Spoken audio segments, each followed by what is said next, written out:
Hey, this is Oliver and welcome to our Getting Start tutorial for Pattoon version 2.0. First, let's start and make a new composition. Go to Composition, New Composition, make it HD or whatever size you like. I have 25 frames a second, black background and 20 seconds length. Hit OK.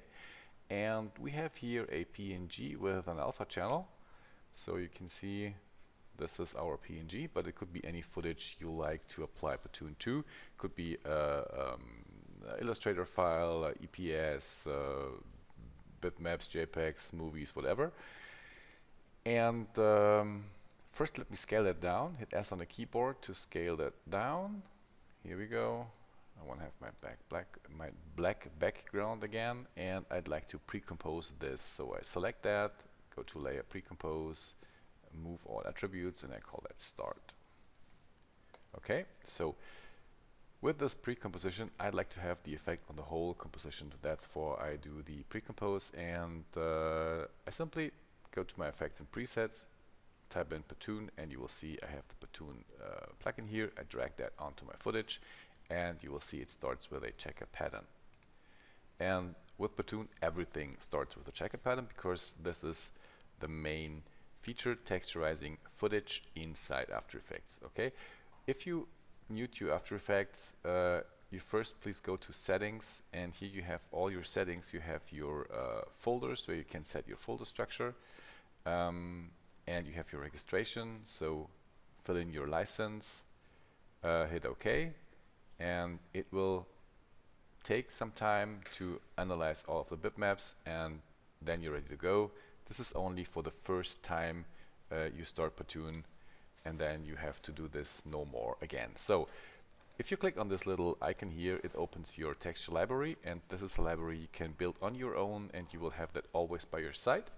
And if you click on this little show folder in US button here, it gives you a hint. You can say yes, and here you have all of your folders and all of your textures inside. Okay, you can have subfolders, you can have your JPEGs, BMPs, or whatever.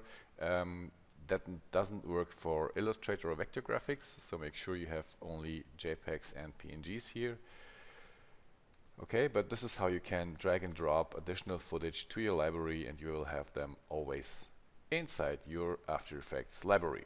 So I go to Grunge and pick this to showcase you what happens there. So the first thing is we have a blend section, and you can blend these over. So you have source luma. You can see now you have this dirty, grungy pattern over the original image, and you can blend also the alpha channel. Here we go. So you have the inverted. So you can play with these settings. Here you have different blend methods. So this is the blend method for the main composition, and this is the blend method to this blend method. So it's giving you all the freedom you like to have here. I put it back to normal. Then we have a transform section. Here you can scale your footage, your bitmaps. You can control the offset and the rotation. Okay. You have the tile mode. You can set that to tile or to mirror. Let's zoom a bit out here so you can see what happens. Mirror, tiling, you see here. Bring this offset a bit to here, so you can see the difference between tiled and mirrored. Here now it's mirroring, and so it's tiling. It depends on your footage. Maybe you have not non-tileable footage, so you can mirror that to get rid of edges. And of course you have the option to do single. Okay, so go back to tiled. This is the transform setting. You have the tint section. It's quite easy. You can tint that texture to each color you like. Okay, also quite easy. Bring this down. You have a blur section, so you can blur this. Maybe you want to do some reflective things, something like this. And let's go to the blend section and put that to source luma. Now you have some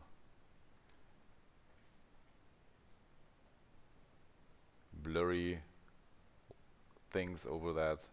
So it's up to you. Of course, you can blur not only in X and Y, you can separate that to different sizes. So this gives them a 30 metal look, for example. So feel free to play with these settings. So this is the blur section. So you have uniform blur, or you can control each blur, and you have a blur threshold to control the blur behavior a bit more. Okay? Quite easy so far. I bring that back to uniform blur, and let's bring the blur down. So the next section is new. There are some new features in version 2.0. So we have different settings in the Turbulence algorithm. For to go first, we have more algorithms here. Okay. To see that, you have two options. You can go to the output section and say Turbulence. Now you see the Turbulence layer, and you can play with the settings. So we start with sine. So this is the setting. You have the frequency of your turbulence layer, you have the modulation of your turbulence layer, okay, and you have the scaling in X and Y. You have the offset, and you have don't see the offset right now because we are in preview mode, but we have rotation to that, and the offset is fixed to your layer. We have the intensity, maximum, minimum. We have the evolution. We have a auto animation speed. Keep that in mind. If you do anything with Turbulence, this is automatically on 50%. So that means if you hit play, it will automatically animate your turbulence. So if you don't like it this fast, go down to, let's say, 2%, and you will see you have that way smoother. Okay. You have control. You can invert that, of course, and you have control over brightness, contrast, and then we have three things to input, pattern, output. I will come to this in a minute. First, let's go through the algorithms. So we have scene, we have noise, we have turbulence, which is familiar to After Effects. We have rich, we have smooth. Let's go in a bit. This is a very cool feature. That looks cool. And modulation here, you see what is possible with that. We have spline, we have a box, which is also quite cool. We have fields, which is very cool.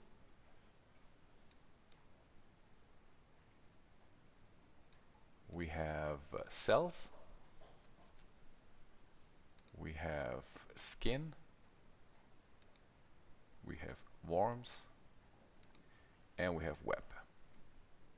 So according to your frequency and your modulation, you will see what's possible. Here you have a little, yeah, looks like a net or breaks or whatever. So you can play with these new turbulence settings and pipe them through your footage or as a bitmap inside of your footage. So let's come back to these three things here: turbulence to input, to pattern, to output. So first, now we have a pattern texture. I go first here, sorry for that confusion. I go to my final renderer. So that was the footage we started with, and this was the pattern we applied to this footage. Okay, so first of all, let me change the blend mode again to normal. So this is what we started with. Here you have the pattern source. You can also choose the turbulence layer as a pattern source, and now you see this is the pattern here. So, and let's increase the modulation for a bit to see it better, and frequency a bit. So this is how you can use the turbulence as a texture. Maybe you need some patterns for the background, whatever. So this is one thing. Okay. If you go and have the turbulence to output, this is very simply can apply this turbulence layer to the output channel, which means you get a little bit of displacement going on. And through this animation, you will see you have a little displacement going on here, and it looks, for example, it could look cool, especially if you choose another blend method. So let's go again to Source Luma, and here you see it goes and displaces your footage in a very easy, simple way. Okay, that's what does here Turbulence to output. Okay, bring this back to 0. Turbulence to pattern means if you have as a texture layer your texture, it applies the turbulence to the texture pattern. Okay, so this is the texture, and let's bring the frequency a bit down, and let's go to turbulence. Okay, so if you now increase turbulence to pattern, you will see that the pattern starts morphing to the turbulence settings. Okay, and that's also animated, of course. So here we go. This is what we have. So this is where you can control the turbulence influence to your texture pattern. Okay, and the last is turbulence to input. That increases, or that changes the input channel of that thing. Okay, here you go. So it makes some fluid movements, and if you hit play, it's also animated. So this is controlling the complete input layer. So you get 3 things you can play with, and you got total control over your turbulence modifier inside of that Pattoon stack. Okay, so this is new. We got all these features are new to Pattoon 2.0. We have the next section, which is texture swap. This is again quite easy. This will swap randomly texture over your footage. So that means if you make that active, you will see it starts swapping the texture over the layer. Okay, for that I will do a new solid. Go to layer, new solid.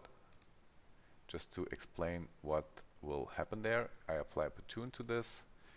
I have my checker pattern. Now let's go to our, let's say, a halftone pattern. So I got a bunch of halftone patterns here. I click this, and I go to texture swap, make it active, and you will see it will swap all the textures in this folder over my footage. Okay, and to make clear for what that can be useful, let's bring in some movie footage. I simply import this spot here and make it as a new comp. Here we go. This is some kind of movie clip. We'll change the frame length so we have only this spot here. Apply Pattoon to that. It starts with a checker pattern. I go to, as before, to my halftone patterns, click on that, and now I go to blend methods and change that to source Luma, and you see we'll have that over the footage. And if I go to texture swap, make it active, increase the frequency to, let's say, 12. That means each half a second I have a swap. Here you see you can have some flickering effect or some old movie clip or whatever, not with halftone patterns, but for example if we go to let's say line scribbles,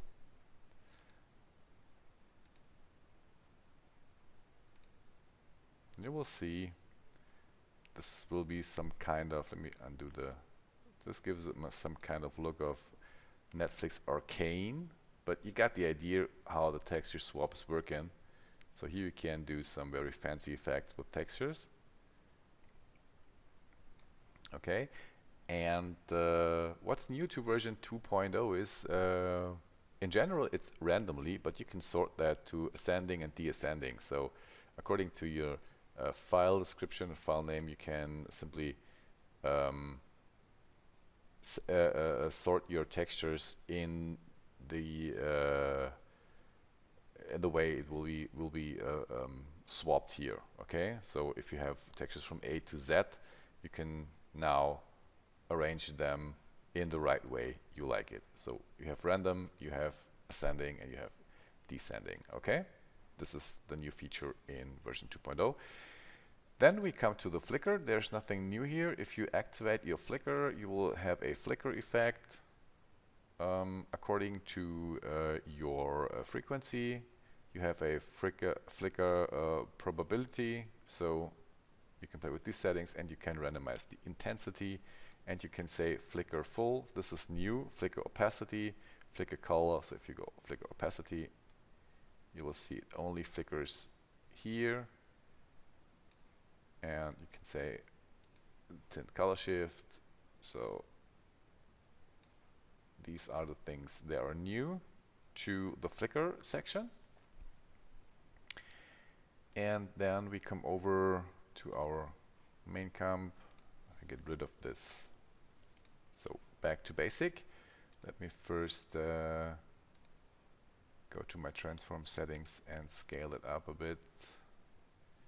So better. And let me undo texture swap. So that's where we leave this composition. And the next section is the glitch section, and the glitch section does what it should do. It glitches the footage according to your input texture layer. That's important. So if you like to have some cool main glitches, then we have, for example, these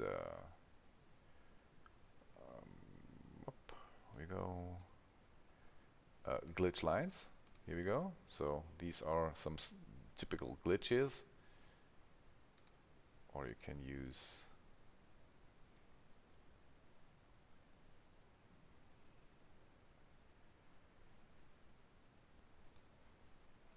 of course a glitched box. For example, is this pattern here or this one, and it glitches your footage in a special frequency, let's say 12. And you have the max shift pixels, so you can shift your pixels, and if you hit the play button, you will see it starts glitching your footage around, and it's easy as that. Applying texture, make glitch active, and you have it going. What is new to this version is, of course, you can use the glitch intense, so you have texture, but you can also use turbulence as a footage of the glitch as a source to glitch it. But we keep it to texture. You can keep the source unglitched. That means the source file will stay here, so it only flickers around. And what's new to this version is you can manipulate the glitch direction. So if you don't like it to glitch y-x axis, so you have only glitching via y-axis, or only glitch from left to right, or a little touch up and down. So here we go. So you can manipulate the glitch in each direction as you like. Okay, so this is the glitch. I will undo that. And now we come to the main monster, which is the Displace engine, and this is completely new redesign and got so many incredible features. So I will go through this step by step. First, make the glitch active and bring the Displace progress to 100% to see what's going on there. And it glitches again from your main footage. So I go to grunge to give you a better idea what it will do. Let's go to here. And if you play with the display progress, you will see what happens. So it displaces the pixels according to its black and white channel. So everything which is black will stay. Everything which is more white goes further goes further in space. Okay. So this is the displace active and the displace progress. You have the display intensity from pattern. You can use also again from Turbulence. You can use from white, from a special layer. But now let's go to the pattern section, okay, to explain that. You have a quantized intensity, so that shifts your intensity of your displays. You have a transform setting, and this is a basic thing. So first of all, you have direction center, you have bidirectional, invert direction, spread pixels, rotation, and size start, size end. And you have distance start and distance end, and these are the two features we're looking first. Distance end, if you increase that, you will see this is the distance of the endpoint if everything is displaced fully. So that means everything which is white is the main maximum distance, and everything which is black is the min distance. So this means you increase this distance end to see a better result of that. Okay. The next thing to explain is let's go back to the quantized intensity to see it much better. So here you see you have control over the intense of this. So we leave it on 0. This is the direction center. So here's the direction center, and you see the behavior. So here you can direct. So the pixels will shoot from here to this direction, from down left to upper right. And you can move this around to see where the pixels go. Okay, so we got several transfer modes. We have scale X, Y. We have scale X, which only scales them to X. Could be useful for dissolving some text layers or whatever. We have the same to scale Y. Same thing.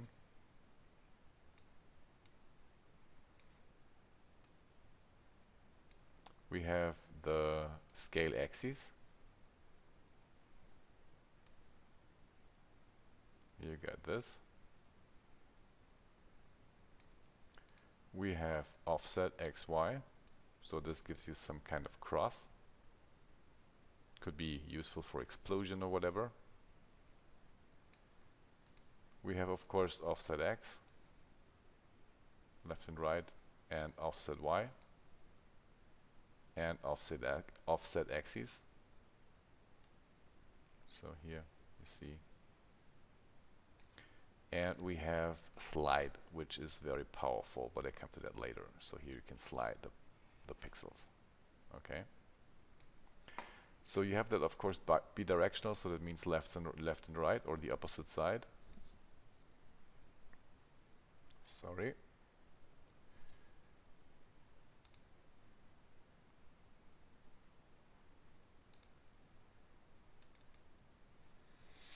Sorry for that. Here we go. So we have this bidirectional, as I said before. Here we go. So it means in both sides you have invert direction, all these features. You can additionally spread your pixels to a certain dimension. Okay, I'll leave that at 100. You can rotate that over the offset point, which is the direction center. So I bring this to here, and you see you can rotate that if you need to. You have a size start and a size end. That means if you increase the size end, you will see, let me bring this up to scale XY. You will see the pixels growing over time. So we have the small pixels to start, and as they go in space, they grow up bigger. Okay, So you have, this is size start and size end. Bring this down to 0. So you see, if I go size 0, 0, you have nothing. And if I go here up, you will see the size on start bigger and on the end smaller, and the other way around. So I go back to 1 and 1. So you have a distance start and distance end. As I told you, distance start could be also manipulate. So as you see, if I scrub through this, you also can click here. You have a control which is a bit better. So you can control the start point of your animation and the end point. You have a distance curve to easy ease your distance behavior. You have an alpha peak and an alpha curve. I come to that later. And you have an alpha fall off spread. So you can simply use this here to get a different alpha spread off. To make clear, the alpha display progress is linked to the alpha curve. So that means if you are 100%, so the progress is done, also the alpha curve takes place. Okay, so be sure if you work with these parameters to go to 99% to have control over this alpha and the alpha peak. Okay, but I come to this later. So the next section is the shape. So I close the transform for now and go to the shape section. So you have started, as you see, with this little square here, and you have control over the shape. So you can import your own shapes into the shape folder, and you can use different shapes for the style of your particles. So right now we use this one and you see nothing. This is because the pixels is too small. So we go to the transform settings and bring the pixel start size to 2 and the end size to 2, and now you see we have this pixels. If you increase the end of the pixels, the end size, you will see that we have this little dots here, and you see, this is the next feature we come up with, you see these little unsharp things here, and this is because of the max shape density. So that means if you increase that to, let's say, 200, you will see a much better result, but it also will take more render time. Okay, so here you can increase the shape quality, but keep in mind that will cost render time.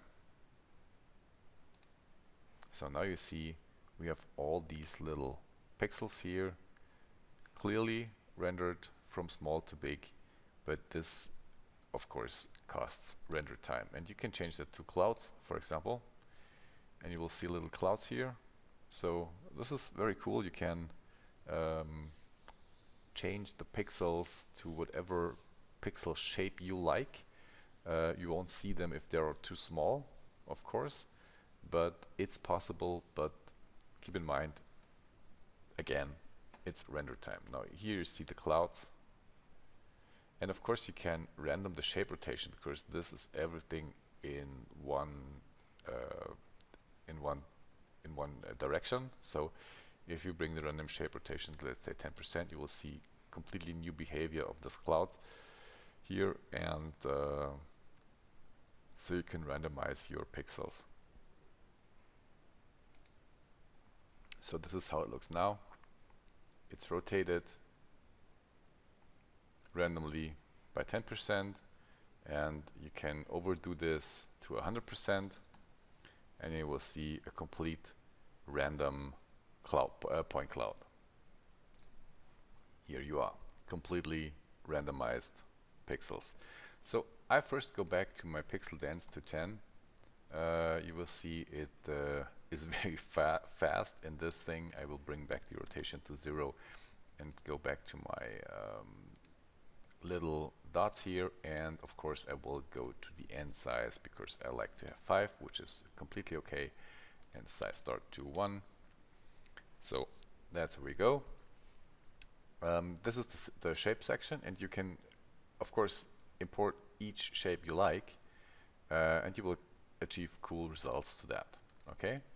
To import a shape, make sure it's a black and white image. As you see, everything which is black is keyed out, and everything which is white stays here. So you can go to the pattern section here, click on that, show folder in US, click yes, and then in your Pattoon structure you have this folder called shapes, and here we have all the shapes. Okay, so as you see, everything is a black and white PNG. Please make sure to don't use PNGs with an alpha channel. They will work, but it causes render time. So the machine is so much faster if you don't use that. If you have alpha channel things here, you see that with this purple or pinkish background.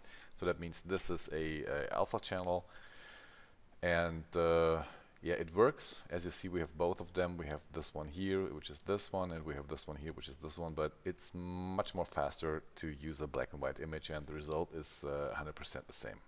Okay, so the next thing is turbulence influence. So that means you can manipulate this pixels during the way from A to B, means from black to white, in its distance, its size, its X and Y space, and the rotation and the alpha. So that first, let's start with the rotation. So this is something we have here. So if you scrub from displace progress, first bring the start size to 2 to see what's going on here. So if you manipulate that, you will see this happens here. Okay, and this is, if you like to animate this, is maybe a thing you'd like to have this logo start like this, like so, and over time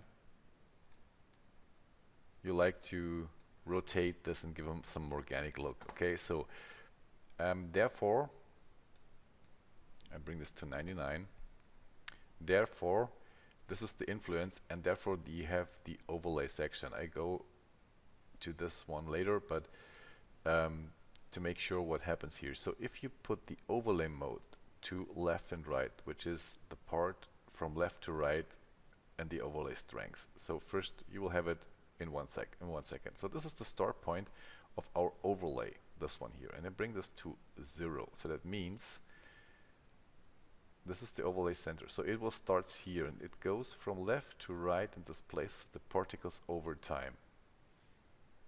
Okay, and now if this is set to anything here, and you go to the rotation, it stays here. But if you start the overlay coming left and right, you will see it starts to rotate this thing. Okay,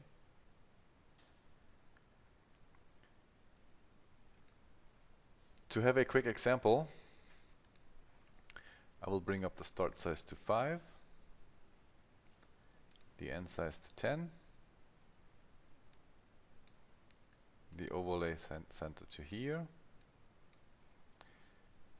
and let's play with the start, something like that. So, and now just animate that overlay strength over time. So I give him a keyframe here and go to 2 seconds and just drag that all over.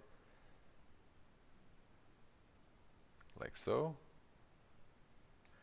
and this is the final result. So if you hit the preview button, so this is the result. So it goes here and follows the turbulence field. Okay, so I can do this also to the distance and to the size, for example, and to X, because I'd like to have more X here. And let's go to the turbulence layer and bring the frequency up to, let's say, 6. So we have this here. So now this is the result. Okay, this is very cool and organic. Now if you like to flow this away, we have, remember, in the transform settings, the distance end and I bring this way more up, like so. And I can play with the direction center, which is here. So if I crank that up, I give him more power to this place. And now, if you do so, this is what we have. Okay, and imagine it depends on your turbulence layer and the influence of that, how far these pixels are driven. So you can achieve anything. For example, let's go to the field section. Here, this is what we have, and you can double check that by go to Turbulence. So you will see the turbulence layer. You see we have way too big fields. So I will increase the frequency to this and go back to my final render, and you will see this happens. So this is very cool. So it goes in pieces and shatter off until it goes to the end. So this is how you can control your display's animation, and because of you can change your pixel shape and we have control over each pixels, you can let them look as a sand or whatever. So very fine details come across here. So I go back to my turbulent thing here, and you will see I have a very huge turbulence. So I bring this down to, let's say, something I like. This looks fine. Okay, so I like this pixels going up. So I go to my influence of the rotation. You will see if I go to -1, it goes up. If I go down, it goes down. And this is because of the rotation point will be the transform direction. So if I put that to here, you will see now, I mean the transform directions inside of the displays. Please not at the main texture section, okay? So if you go here and choose it to here, and now I rotate that, you will see it rotates over this point. So you can play with the rotation also. And of course you can animate that additionally. So now if you go here, you will see it rotates over this point. You get this. So it starts here and then it rotates over and over. Okay, this is where the alpha thing comes in place. So you can play with the alpha settings and the alpha peak, which is the main control of these. So this is alpha beginning, and then just animate that alpha peak over time. So maybe we go to here and give them 89, 98, and or let's say 90, and we animate that over time. So here we go, 90, bring the alpha curve, the alpha peak a bit down, so we see the pixels better, like so.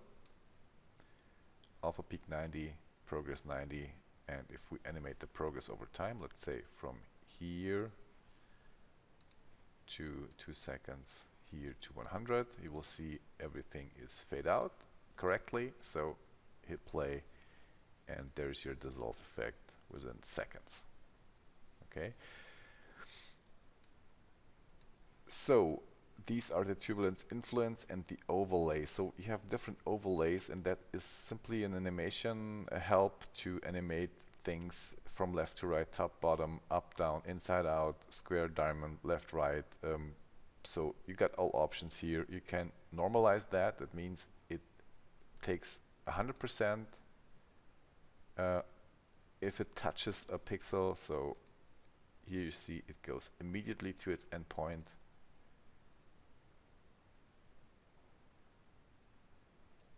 Or it goes over time. So if you uncheck that, it goes over time.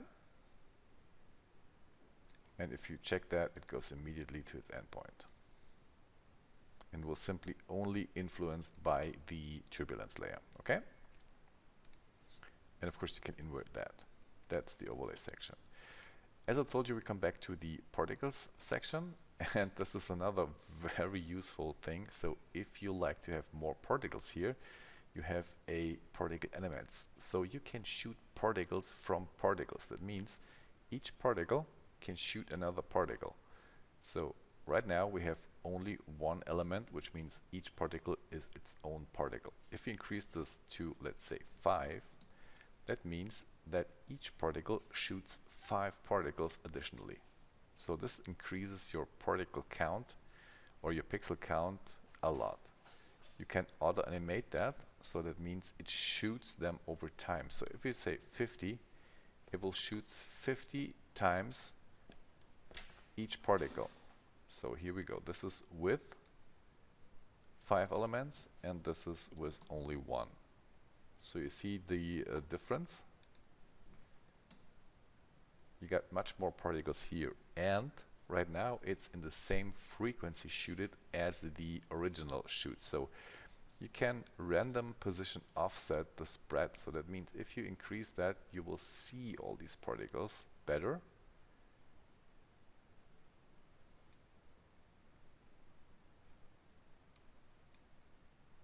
This is with. You will see a lot of particles here, and you see them spread out here, and you get much more particles around here as with only one element. Okay, let's go back to 5. You have also an alpha follow for these particles to control the alpha channels of these particles, and an alpha curve. Okay. You can offset the position of these particles. I will come to this particle section in a few minutes again to give you a much better example to what do so. And for now, we have the attractor settings. This is where you can put an, as the name says, attractor. For example, to here, this is the attractor point here. And if you increase the attractor strength, you will see it sucks the particles to its destination. And you have, of course, a curve to ease that and to give them additional attraction. Okay, that's what the attractor does. Bring this back to 0 and back to 0. The last thing is the output thing. As you see, we have this combination mode, so you can use different combination modes, maybe screen, and you see that happens here. We have a lot particles here, so I go to my particles, I go back to showcase it to 1. So here you see the difference between screen and normal. So it's simply adds each particle which overlays another particle to get some cool effects or cool results. And you have, of course, add, which adds all of the particles here. You have luma, and you have average. Okay. Let's go back to normal. You can output interpolation is some kind of quality or preview render time saver. You have show only displaced pixels, which is a very cool feature. So you have nothing here, and then you have the pixels in animation. That's handy if you use some logo reveal or some dissolve things. You can you can work with 2 footages, simply put a mask on that, and you can add them to achieve some cool effects. And you have keep source pixels. That means if you have source pixels, they will stay here. And you have the output to final render source, which is this pattern, which is this display overlay. So here you have control over the overlay settings. This is the overlay from left to right. Here's the starting point. And the display's intensity. So it's again black and white. So here's no display. Here is the display, displays, and so you see what exactly is going on there. Okay, so let's go back to the particle section for the last thing, and then you have at least 1 hour of getting started, which is a long thing to getting started. Simply play with these settings and feel free to use the presets to get this project kickstarted. But first of all, let's do from scratch. Make a new composition, make it again HD black background, and simply drag in a shape layer. I put Pattoon to this. I got my checker pattern. I go to my grunge layer and use this one. And I go to my display settings, go to displays progress 100%. I go to my transform settings. I go to slide, bring the distance n to, let's say, 100. Make it active. Go to the slide point here, and this is the displays for now. So if I go here, you see this is the displays. It displaces according to its black and white coordinates over time, like so. Okay. For this thing, I will go to Turbulence. So this is my Turbulence layer to displace the particles, and now I go to my particle section to showcase you the power of the particle animation system. Okay, so first I go to auto animation speed, and let's crank this up to, let's say, 20, which should be fine, and particle elements, let's say 4. And now if you go through time, you will see it shoots each particle over time. And let's go to 2, maybe we see that better to explain what's going on there. So we have 2, and of course I go to my, that's what I told you before, I go to my turbulence settings and bring the auto animation speed down to 0, so we have no turbulence animation. So now we can see that. So now this is the first pixel element, this is the second pixel element, and it goes over time until it reaches the end, and so on, and so on, and so on. Okay? So let's decrease the pixel size to see that better. I go to my transform settings and go to the I have to change the shape for, because this is full pixel. So let's go to this one here and bring the size to 2 and to 2. Maybe we can see that better right now. Or let's change the end size to 0 so you can see what happened there. So here it goes, and you see this is the second engine, and so on. So this looks weird. So if you play this through, you see it's yeah, not this cool, but we make it cool for sure. So I go to particle section. You have the random position offset spread. So if you put this, you see it randomized this over time. So right now, if you hit play, you will see a much smoother result. Okay, and if you go to the fall off curve,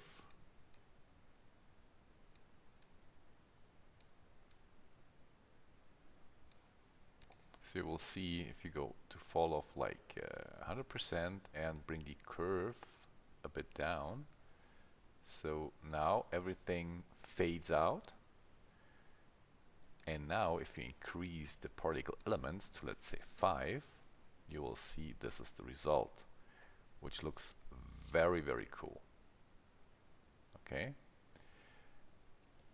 let's bring this thing to a text layer. So I go to here, make a new text layer, let's say test. I will scale it up, go to my shape layer, copy the Pattoon string C, I will hide that, and paste that onto my text layer. This is the result. As you see, we have the displace transform to slide, so it's here. Let's bring this down to like so, straight down a bit more, and now you see this looks like fallen sand from top to bottom. Okay, now if you go to output and keep the source pixels, duplicate the text layer, D on the keyboard, and unhide the Pattoon effect. So now it falls down from top to bottom. Okay, and of course you can animate the displace progress here. So as you see, to start to get this thing started. So let's put a keyframe here. Let's say within 1 second it should be reach full length. Now you have a completely fallen down sands from your text, and it's so easy and so fast. You can play with the random offset spread to give him more shape here. And of course you can use different instances of your Pattoon effect in one shape. So for example, if you like to have this looking like a waterfall, I use my first instance and go to the particle sections and do the random position offset spread a lot, so that we have this effect. So there's no structure, nothing in it. I go to here and copy that, string D on the keyboard, and for the second instance everything keeps the same, but I will decrease the random position offset on top of that. So now I got a little structure here on top of that, and I will increase the turbulence settings, the turbulence animation. We have auto animation speed 0, I will put that to 4, and now you see I got some random things going on here. You see here a bit more, then less, and this is the result. So let's say we want to give them a color.